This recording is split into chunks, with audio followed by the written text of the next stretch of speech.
आदरणीय Sanjay Rakesh ji, MD and CEO CSC SPV, Suhani ji, Shailendra Singh ji, DDGs, CSC और UIDAI के वरिष्ठ अधिकारीगण और उपस्थित सभी वीएलईज, ऑपरेटर्स और बीसीज, मेरे लिए ये व्यक्तिगत तौर पे बड़ा सुखद अनुभव है कि आज मैं आपके बीच उपस्थित हूँ, क्योंकि सीएससी से मेरी यात्रा सीएससी एसपीवी से भी पुरानी है। सीएससी की अवधारणा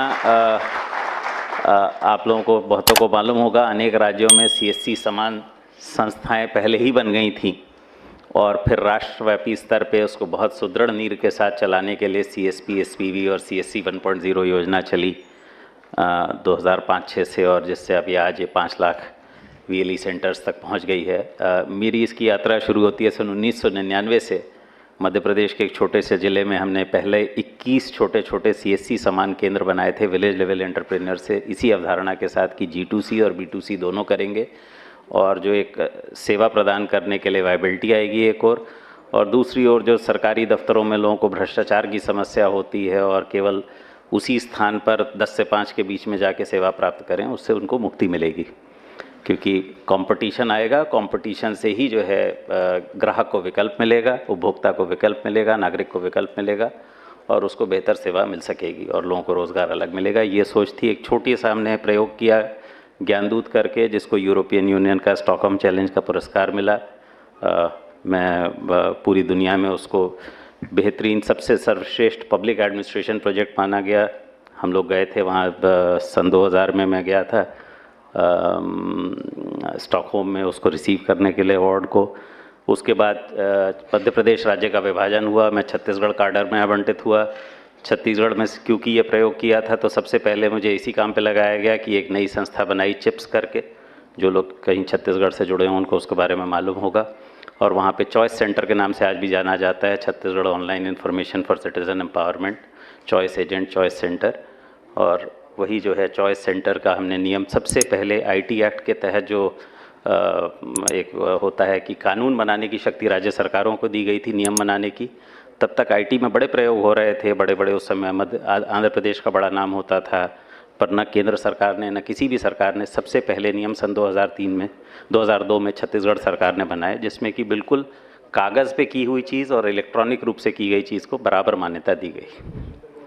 और ये पृष्ठभूमि, एक तो मैंने कहा मेरे लिए खुद अनुभव की बात है कि जिस यात्रा से मैं 1999-2000 से जुड़ा हूँ, आज मैं आप सबके बीच में, आप लोगों के बीच में इसको देख रहा हूँ, तो एक आई वॉज संजय राकेश जी के साथ मैं याद कर रहा था कि कहाँ से सोच शुरू हुई थी। और दूसरा मैं आपके नज़रिए से देख रहा था कि जब हमने कहा था तो हमने कहा था कि भाई ये भ्रष्टाचार की मूल जड़ टेक्नोलॉजी इसका हल है, और एंटरप्रेन्योर इस देश में जो है, जो वीएलई हैं, यही इसका हल कर सकते हैं। तो जैसे एक नोटरी होता है, प्राइवेट नोटरी होता है, व्यक्ति प्राइवेट है लेकिन कानून में उसको लोक सेवक माना गया है, पब्लिक सर्वेंट माना गया है। तो यही हमने नियम में भी लिखा था कि वो पब्लिक सर्वेंट के रूप में काम करेगा, एक रेगुलेटेड फीस लेगा, रेगुलेटेड तरीके से नियुक्त होगा और दोनों तरीके का काम करेगा। और यही चीज़ सीएससी योजना में आई। बाद में आईटी एक्ट भी उसी के आधार पे 2008-09 में अमेंडमेंट्स हुए, और उससे भी मैं उस समय किसी दूसरे रूप में जुड़ा रहा था।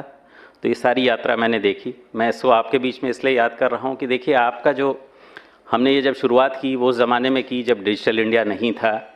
आज हम बोलते हैं 80 करोड़ से ज़्यादा लोग डिजिटल हो गए हैं, मोबाइल हो गए हैं। कई लोगों की ये सोच है कि आगे चल के ऐप्स हो जाएंगी, सब लोग लिटरेट हो जाएंगे। तो इस चीज़ की आज के संदर्भ में कितनी उपयोगिता रहेगी, भविष्य के संदर्भ में कितनी उपयोगिता रहेगी, मैं इसमें खाली एक ही बात कहूँगा कि ये सच है कि डिजिटल होने के साथ सभी लोग अपना काम डिजिटल करना सीख जाएंगे, लेकिन एंड ऑफ द डे ये एक सर्विस प्रपोजिशन है, एक सेवा है, और सेवा विश्वास से पनपती है।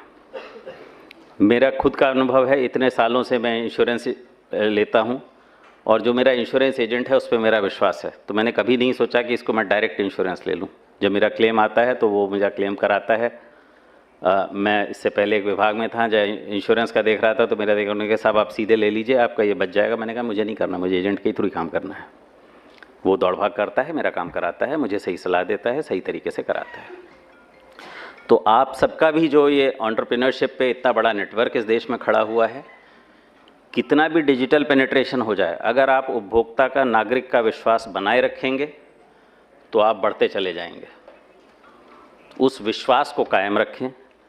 आधार उस विश्वास को कायम करने के लिए एक नींव है।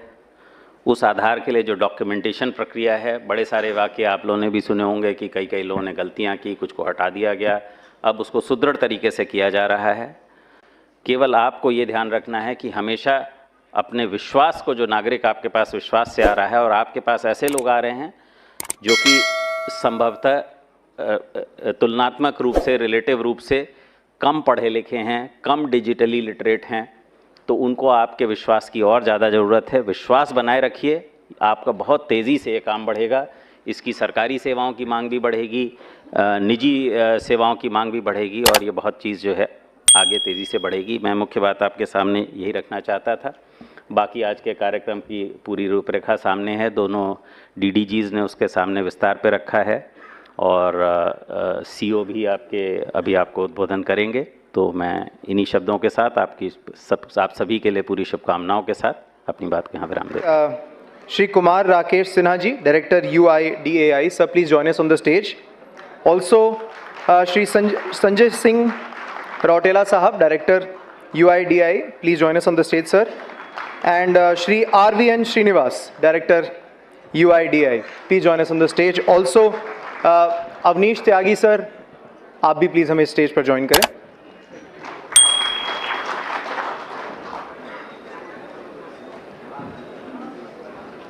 बहुत खुशी हो रही है आज की UIDAI की टीम के कुछ मेंबर्स हमारे साथ जुड़े हैं जो आपको अलग अलग एस्पेक्ट्स के बारे में ट्रेनिंग देंगे। और सबसे पहले मैं उसी पर बातचीत करने के लिए मैं अनुरोध करूंगा श्री कुमार राकेश सिन्हा सर से कि वो हम सभी को इस अपने सेशन की शुरुआत करें और नए डेवलपमेंट्स के बारे में हम सभी को बताएं। एक बार तालियों से उनका स्वागत करेंगे प्लीज़।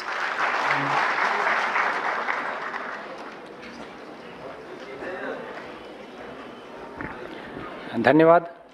आप सभी का इस CSC द्वारा और ऑर्गेनाइज्ड वर्कशॉप में स्वागत है। मैं कुमार राकेश सिन्हा, मैं डायरेक्टर एनरोलमेंट एंड अपडेट हूँ UIDAI के हेडक्वार्टर में, और आप सबों को संबोधित करने के लिए यहाँ उपस्थित हुआ हूँ। बेसिकली आधार के बारे में आप लोग इतने सालों से काम कर रहे हैं, तो मैं उन सब बातों को नहीं दोहराऊँगा जो आप करते आ रहे हैं। जो आधार एनरोलमेंट आप कर रहे हैं, आधार अपडेट कर रहे हैं, वो सब चीज़ें चलेंगी। उसके बारे में जो अदर एस्पेक्ट हैं, उसके बारे में जो एरर्स की बात है, वो श्रीनिवास जी हमारे सहयोगी हैं, वो आपसे करेंगे। आधार में जो कुछ हम लोग चेंजेज लाने जा रहे हैं या ला चुके हैं, या जो प्लान्ड हैं, उन सब के बारे में मैं आप लोगों को जानकारी दूंगा। इनमें से कुछ चीज़ें हैं जो सिस्टम में आ गई हैं, कुछ आने वाली हैं, और निकट भविष्य में ये सभी चीज़ें प्लान में आ जाएंगी। इन सब चीज़ों पे आधार अथॉरिटी जो है वो काम कर रही है। तो उन सब चीज़ों को बेसिकली आपको फर्स्ट हैंड इन्फॉर्मेशन दे रहे हैं। अभी हमने इनमें से बहुत सारी चीज़ों को पब्लिक डोमेन में नहीं लाया है, फिर भी हम आपको अपना पार्टनर समझते हुए ये सारी चीज़ें आपके साथ शेयर कर रहे हैं।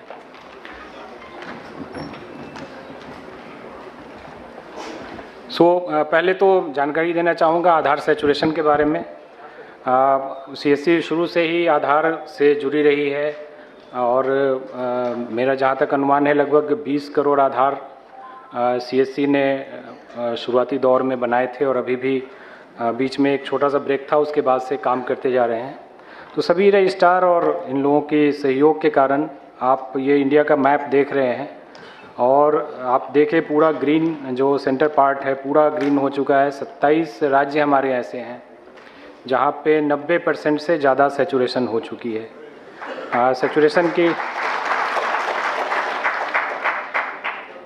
इन सब में जाहिर है आप सभी ऑपरेटर्स का सहयोग रहा है। और सैचुरेशन की जब हम बात करते हैं तो हम अपना प्रोजेक्टेड पॉपुलेशन जो RGI बताता है, इनफैक्ट RGI की सेंसस 2011 में हुई थी, उसके बाद से 2021 की सेंसस की रिपोर्ट अभी नहीं आई है, कोरोना के कारण जो डिले है, बट उन्होंने एक प्रोजेक्टेड पॉपुलेशन हमें बताया हुआ है। उस प्रोजेक्टेड पॉपुलेशन से जब हम आधार की तुलना करते हैं, इसके साथ ही हम लाइव आधार और आधार जनरेटेड, ये कॉन्सेप्ट होता है। आधार जो जनरेट होते आ रहे हैं हर साल, हमने ये अभी फ़िलहाल नहीं किया है कि हमने जो एक्चुअल डेथ रिकॉर्ड्स हैं उसको माइनस किया हो, बट हर साल की जो RGI की प्रोजेक्टेड डेथ रेट है अराउंड 7.2 पर 1000, उसके हिसाब से हम हर साल काउंटिंग में के पर्पज़ से आधार को थोड़ा कम करके, और हमने एक लाइव आधार बोला हुआ है। सो आज 135 करोड़ आधार में लगभग 129 करोड़ लाइव आधार हैं, और जो आरजीआई की प्रोजेक्टेड पॉपुलेशन है उससे जब हम तुलना करते हैं तो हम ये सैचुरेशन बताते हैं। सिर्फ कुछ राज्य हैं जहाँ पे सैचुरेशन कम है, जिसको हम बोलते हैं कि 90 से कम है। बिहार, सिक्किम, जम्मू एंड कश्मीर, अरुणाचल, असम और मणिपुर, ये राज्य वैसे हैं जहाँ पे 80 से 90% की सैचुरेशन है, और सिर्फ 3 राज्य या यूटी हैं जो 60 से 80% वाले ब्रैकेट में हैं। कुछ इशूज़ हैं, लोकल इशूज़ हैं, उन सब के कारण है, लेकिन यहाँ पे भी ज़ोर शोर से काम चल रहा है। ओवरऑल पैन इंडिया अगर बोले तो एडल्ट पॉपुलेशन हमारा 100% कवर हो चुका है। जो आरजीआई की पॉपुलेशन फिगर है उससे 100% हम आधार बना चुके हैं। ये भी मैं लाइव आधार की बात कर रहा हूँ, ग्रॉस आधार की बात नहीं कर रहा हूँ। ओवरऑल सैचुरेशन अराउंड 94% है अगर इंडिया की पॉपुलेशन के हिसाब से देखें। जो हमारा जैसा सीओ सर ने भी बताया कि 0 to 5 एज ग्रुप में हमारा सैचुरेशन सिर्फ 34% है, और ये चूँकि नए बर्थ एवरी ईयर होते हैं तो एवरी ईयर ये शॉर्टफॉल यहाँ पे बना रहता है, और ज़्यादा अब अगर नए आधार की बात है तो काम करने की ज़रूरत 0 to 5 एज ग्रुप में ही है। फिलहाल हम लोग लगभग 4 करोड़ नए आधार बना रहे हैं, आगे की डाटा मैं दिखाऊंगा, और 16 करोड़ अपडेट कर रहे हैं। मोबाइल की सैचुरेशन आधार में एक बहुत प्राइम रिक्वायरमेंट होती है, और मोबाइल अब ऐसा हो गया है कि वो गांव-गांव में, शहर-शहर में हर व्यक्ति के पास पहुंचने लगा है। हमारे 95 करोड़ आधार में मोबाइल शामिल है। अभी भी लगभग 40 करोड़ आधार में हमें मोबाइल जोड़ने की ज़रूरत है।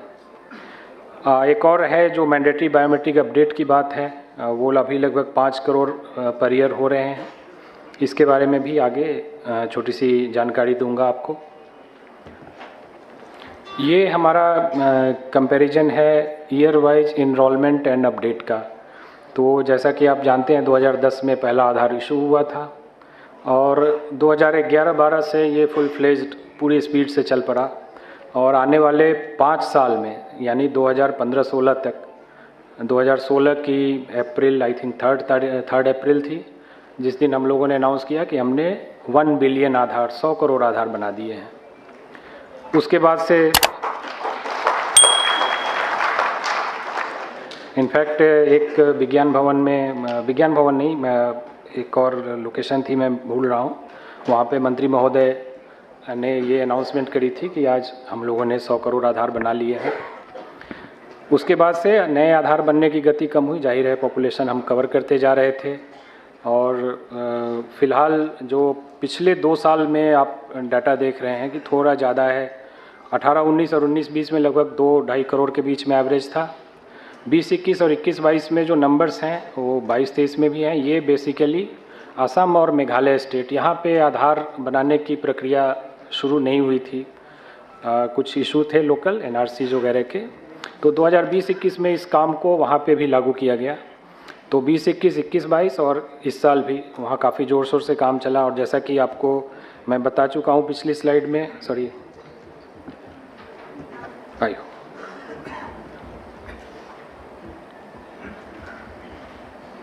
पिछली स्लाइड में कि आसाम की सैचुरेशन जो है वो 80 to 90 में आ चुकी है, और मेघालय अभी 60 to 80 में है।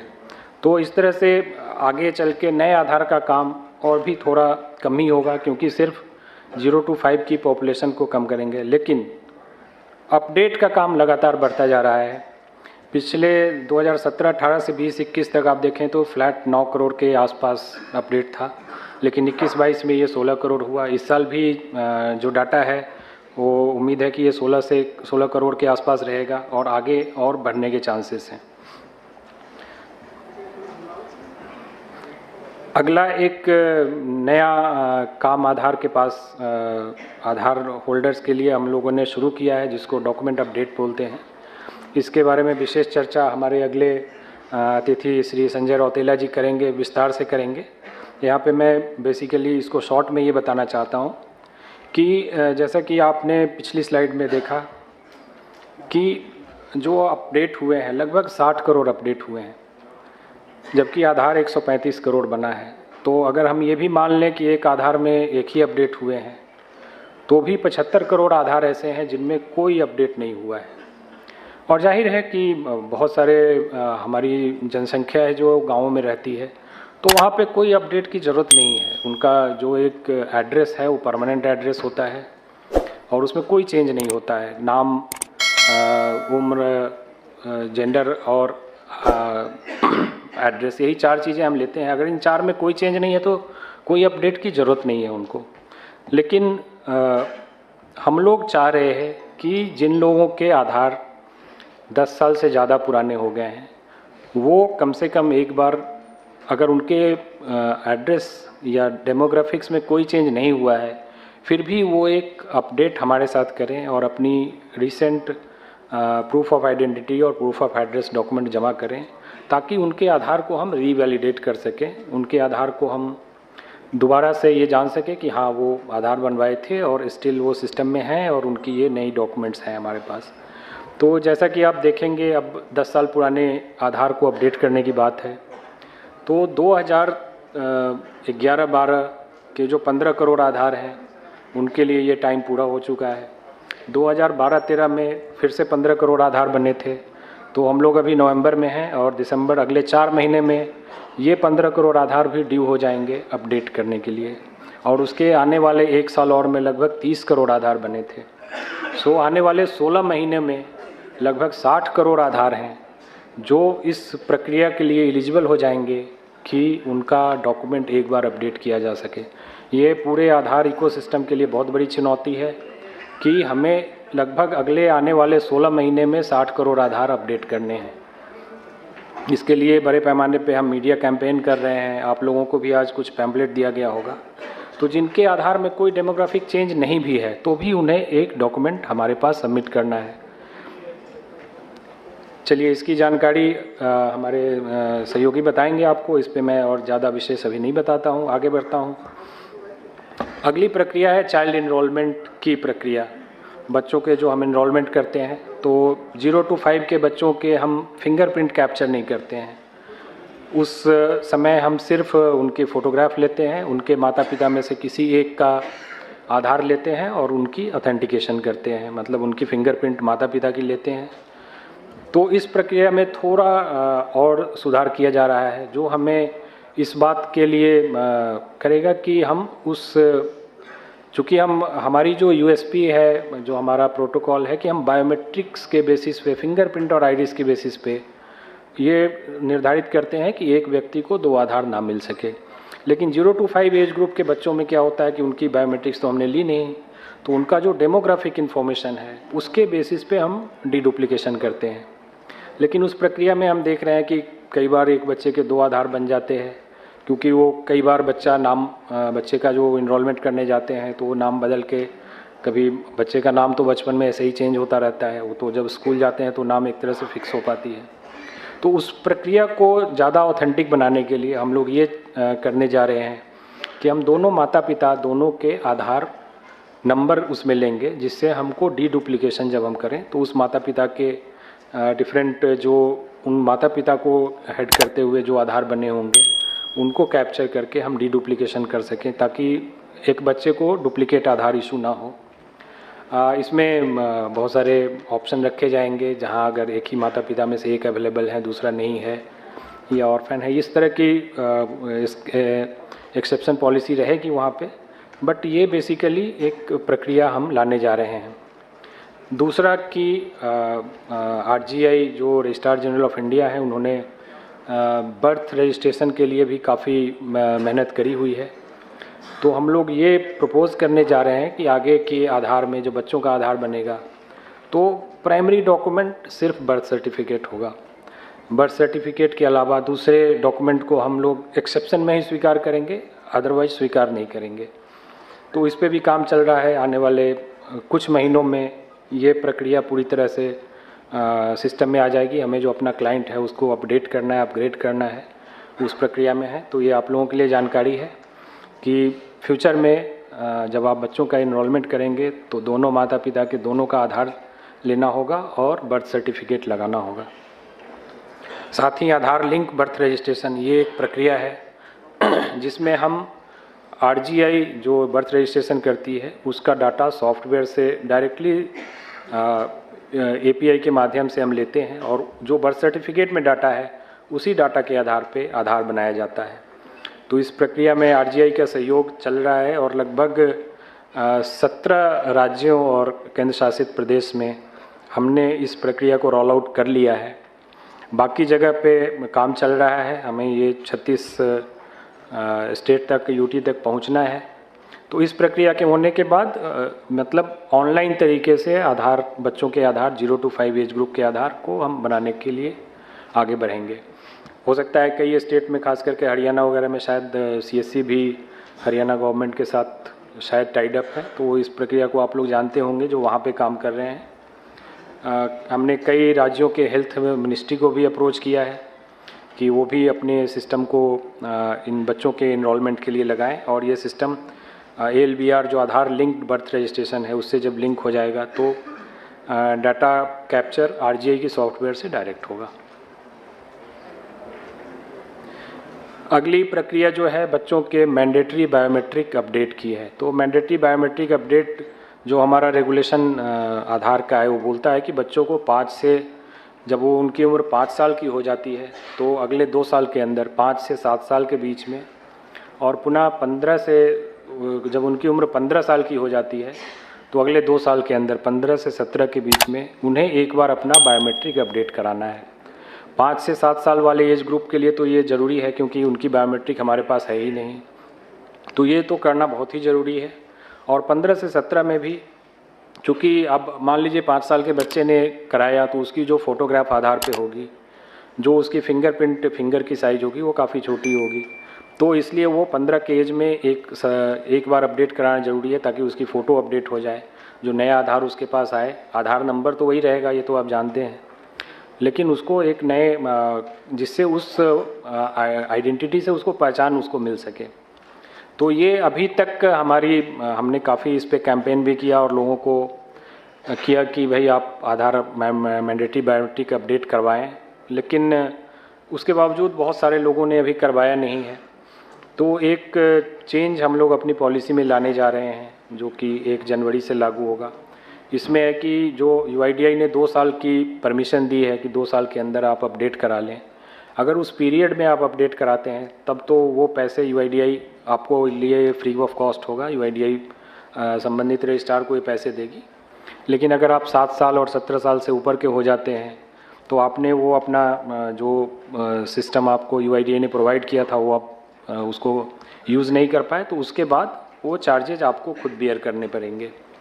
संभव है इसके कारण लोगों में थोड़ी जागरूकता आएगी और ये पिछले लगभग 7-8 महीने से हम लोग इस पे मैसेजिंग कर रहे हैं लोगों को कि आप अपडेट अपने करा लें। आगे ये लगभग 1 जनवरी से हमारा प्लान है कि ये सिस्टम में आ जाएगा। उसके बाद से मैंडेटरी बायोमेट्रिक अपडेट बिल्कुल एज फिक्स हो जाएगा कि 5 से 7 और 15 से 17 में ही UIDAI चार्जेस बियर करेगी। उसके बाद आपको जो कंसर्न रेजिडेंट होंगे उनसे पैसे लेने होंगे। अगली प्रक्रिया जो है वो एडल्ट इनरोलमेंट, जैसा हमने बोला कि ये लगभग 100% हो चुका है पूरे इंडिया में और इस पे बहुत सारे कॉर्नर से हमें आ रही थी कि आप अब थोड़ा ज़्यादा ध्यान दे करके एडल्ट की इनरोलमेंट करें। तो इसके बारे में बहुत सारी चर्चाएं हुई डिफरेंट लेवल पे, जैसा कि CO सर ने भी आपको ब्रीफ किया होगा। तो इस एडल्ट इनरोलमेंट को हम लोग कुछ सेलेक्टेड सेंटर पे डेजिग्नेट करने जा रहे हैं, जो सेंटर बहुत ही कम होंगे। हर एक ब्लॉक या तहसील में एक सेंटर होगा और एक सेंटर डिस्ट्रिक्ट में होगा। लेकिन मैं अगली स्लाइड में आपको बताऊंगा कि इस कारण से आप लोगों को कोई ज़्यादा परेशान होने की ज़रूरत नहीं है। हमने 2022-23 का डाटा एनालिसिस किया है, लगभग 6 महीने का डाटा जो अप्रैल से सितंबर तक का है। इस पीरियड में लगभग 10 करोड़ ट्रांजैक्शन हुए हैं और जिसमें से सिर्फ 20 लाख एडल्ट के इनरोलमेंट हुए हैं, जो कि लगभग 2% से भी थोड़ा कम है, 2% मान लेते हैं। 98% ट्रांजैक्शन जो है वो इस रेस्ट्रिक्शन में कवर नहीं होता है। इसके अलावा जो डॉक्यूमेंट अपडेट है वो एक अपने आप में मैंने बताया कि 60 करोड़ आधार अगले 16 महीने में अपडेट करने हैं, वो भी इस रेस्ट्रिक्शन में कवर नहीं होता है। तो मेरा ये कहना है कि इसके लिए इस 2% काम को अगर हम रेस्ट्रिक्ट भी करेंगे तो इससे आप लोगों के वर्कलोड पे कोई कमी नहीं होने वाली है, वर्कलोड पहले से बहुत ज़्यादा बढ़ने ही वाला है। तो ये UIDAI की एक डिसीजन है कि हम एडल्ट इनरोलमेंट, चूँकि हम 100% पे पहुंच चुके हैं, तो आगे की हम बहुत ही सेलेक्टिव वे में इनरोलमेंट करें, ताकि जो व्यक्ति अभी मतलब ये तो आश्चर्य की बात है कि भाई पिछले 10 साल से आपने आधार क्यों नहीं बनवाए, तो उनके लिए हमें बहुत तरह की जांच करके उनको अब आधार देने की ज़रूरत है। तो इसमें आप लोगों का सहयोग होगा और आप लोगों को इससे वर्कलोड पे कोई कमी नहीं होगा, ये मैं आश्वस्त करना चाहूँगा। आधार चार्जेज के बारे में फर्स्ट सेशन में हमारे DDGRO दिल्ली महोदय ने बताया था कि डिस्प्ले होना चाहिए रेट चार्ट जो है। हमने नया रेट चार्ट भी फिर से इशू कर दिया है, जिसमें डॉक्यूमेंट अपडेट के जो चार्जेज हैं वो भी ऐड कर दिए गए हैं। तो आप लोग भी रेट चार्ट जो है नया ज़रूर अपने सेंटर पे लगाएं और ये सारे चार्जेज जो हैं डिस्प्ले करें, ताकि जनता को किसी तरह की दुविधा ना हो कि भाई इस चार्ज के हमें पैसे देने हैं या नहीं देने हैं। क्योंकि कई बार लोग गलत इसमें, आपको पता होगा कि हम लोग इसके बारे में सर्वे करते हैं। कोई भी कंप्लेंट्स हमारे पास आती है ओवर चार्जिंग की, तो हम एक सर्वे करते हैं। उसके बारे में भी आपको बता दूं कि सर्वे ऐसा नहीं होता है कि एक आदमी ने किसी ने बोल दिया तो हम उसको सही मान लेते हैं। एक लंबी प्रक्रिया से गुजरते हैं। मिनिमम 10 लोगों से हमें पूछना है, और 10 लोगों ने बात करने के बाद अगर 5 या 5 से ज़्यादा लोगों ने बोला कि नहीं हमसे ज़्यादा पैसे लिए गए हैं, तभी जाके हम उस सर्वे को मानते हैं, नहीं तो उसको हम नहीं मानते हैं। और 1-2 लोगों के बोलने से कोई फ़र्क नहीं होता है, हम उनको रिलीज कर देते हैं। तो इसलिए आप लोगों को रेट चार्ट लगा के रखना चाहिए, ताकि जनता को दुविधा ना हो और सही पैसे वो पे करें आपकी सर्विस लेने के लिए।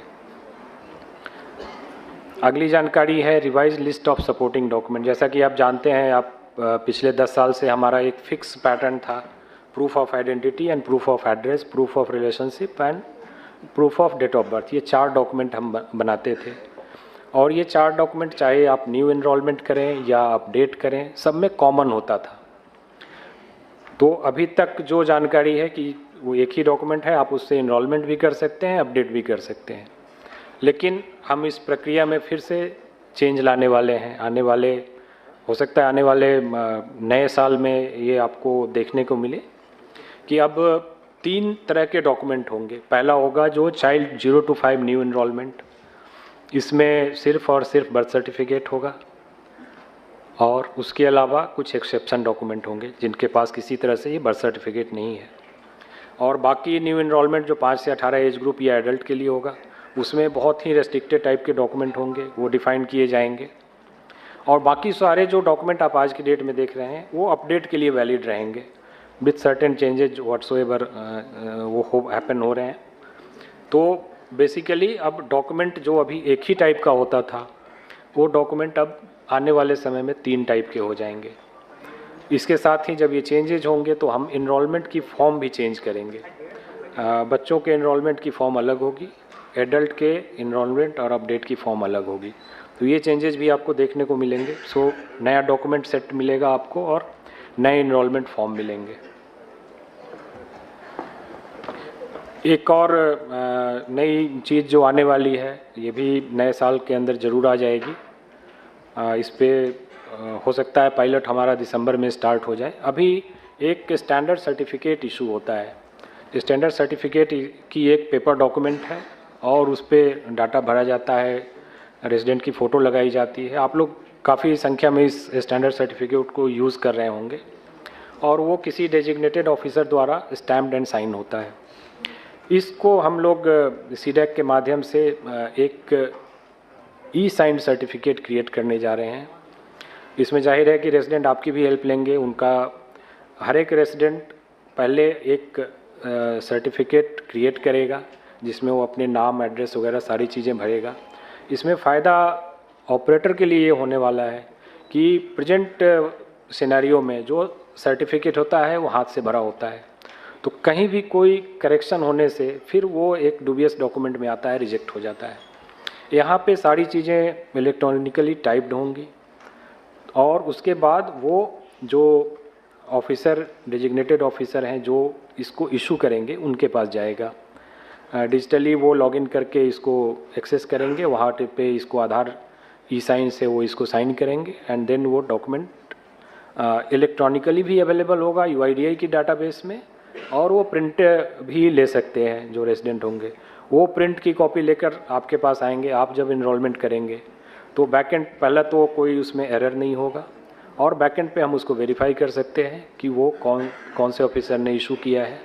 तो उसमें भी जो थोड़ी बहुत गलतियां होती हैं कि किसी के स्टैंप साइन करके लोग ले आते हैं, तो वो आइडेंटिफाई होना इजी हो जाएगा। तो इस प्रक्रिया से भी होने से आप ऑपरेटर्स को काफ़ी सुविधा होगी। आपके एरर काउंट में हम उम्मीद करते हैं कि काफ़ी इससे कमी आएगी। ऑलरेडी हमारा ये फाइनल स्टेज में है और पायलट हम दिसंबर में शुरू करने वाले हैं।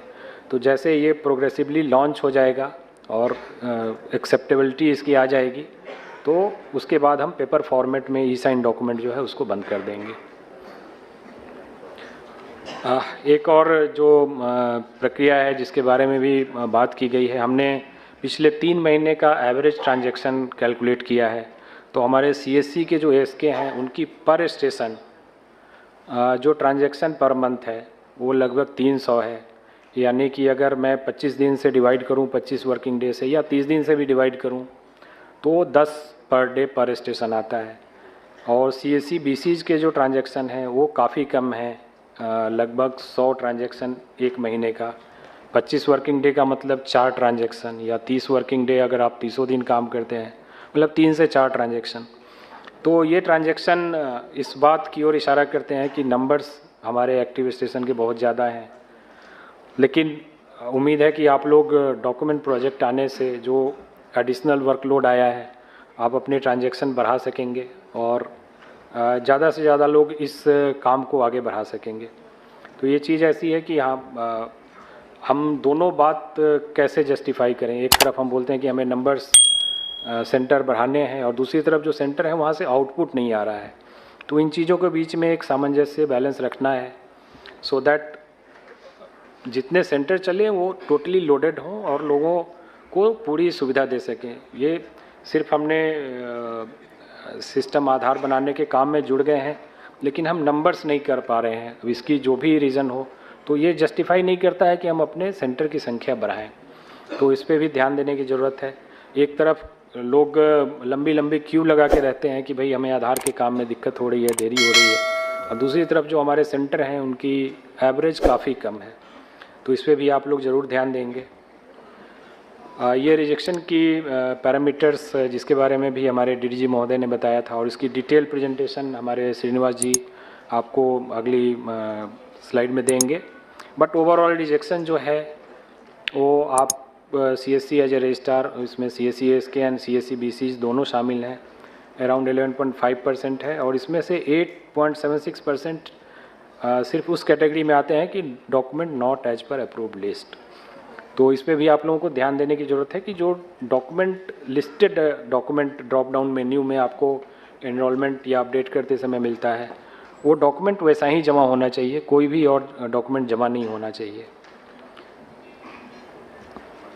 ओके, सो मेरा ब्रीफ इतना ही था। मैं पुरानी चीज़ें नहीं बताया हूँ, सिर्फ नई चीज़ें बताया हूँ जो आने वाले दिनों में आपके सामने होंगी अगले 1-2 महीने के अंदर। Thank you.